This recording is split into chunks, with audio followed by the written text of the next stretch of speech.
ہے عورت، اگر تم اپنے بیان میں جھوٹی ہے، میں تجھے وہ دن یاد دلاتا ہوں جس دن آسمان پگھل جائے گا اور پہاڑ روئی کی طرح ہو جائیں گے اور تمام مخلوق اللہ کے سامنے گھٹنے ٹیک دے گی۔ اللہ کی قسم، میں اپنی اصلاح میں کمزور ہوں، پھر بھلا میں دوسروں کی اصلاح کیسے کر سکتا ہوں؟ اگر تم اپنی باتوں میں سچی ہے اور واقعی تیری کیفیت وہی ہے جو تو نے بیان کی، تو میں تجھے ایک ایسے طبیب کا پتہ بتاتا ہوں جو ان دلوں کا بہترین علاج جانتا ہے، جو مرض عشق کی وجہ سے زخمی ہو گئے ہوں اور ان زخموں کا علاج کرنا خوب جانتا ہے، جو رنج و غم کی بیماری میں مبتلا کر دیتے ہیں۔ جان لے وہ طبیب حقیقی اللہ ہے۔ تو سچی طلب کے ساتھ اس کی بارگاہ میں پیش ہو جا۔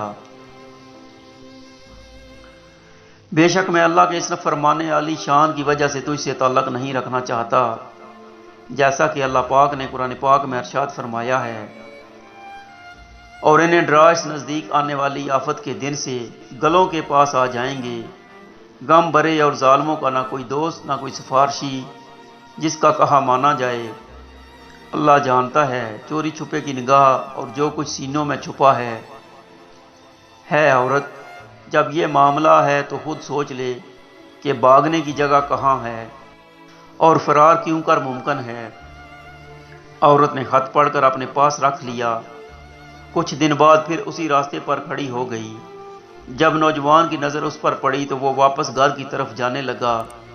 عورت نے پکار کر کہا، اے نوجوان، واپس نہ جا، اس ملاقات کے بعد پھر کبھی ہماری ملاقات نہیں ہوگی سوائے اس کے کہ بے روز قیامت اللہ کی بارگاہ میں ہماری ملاقات ہو۔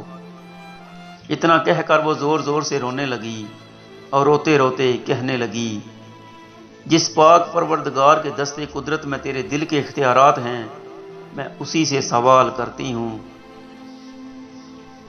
کہ تیرے بارے میں مجھ پر جو معاملہ مشکل ہو گیا ہے وہ اسے آسان فرما دے۔ پھر وہ عورت نوجوان کے قریب آئی اور بولی، مجھ پر احسان کر اور کوئی ایسی نصیحت کر جس پر میں عمل کر سکوں۔ نوجوان نے سر جھکائے، نظریں نیچے کیے، جواب دیا، خود کو اپنے نفس سے باز رکھ، نفس کی خواہشات سے بچ، میں تجھے اللہ کا یہ فرمان یاد دلاتا ہوں، اور وہی ہے جو رات کو روحیں قبض کرتا ہے اور جانتا ہے جو کچھ دن میں کماؤ۔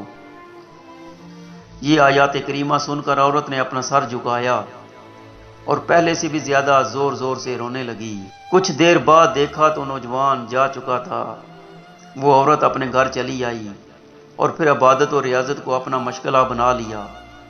ہر وقت یاد الہی یاد آتی، اس کا حق منگوا کر آنکھوں سے لگا لیتی۔ ایک مرتبہ کسی نے پوچھا، تجھے اس طرح کرنے سے کیا ملتا ہے؟ وہ کہنے لگی، میں کیا کروں؟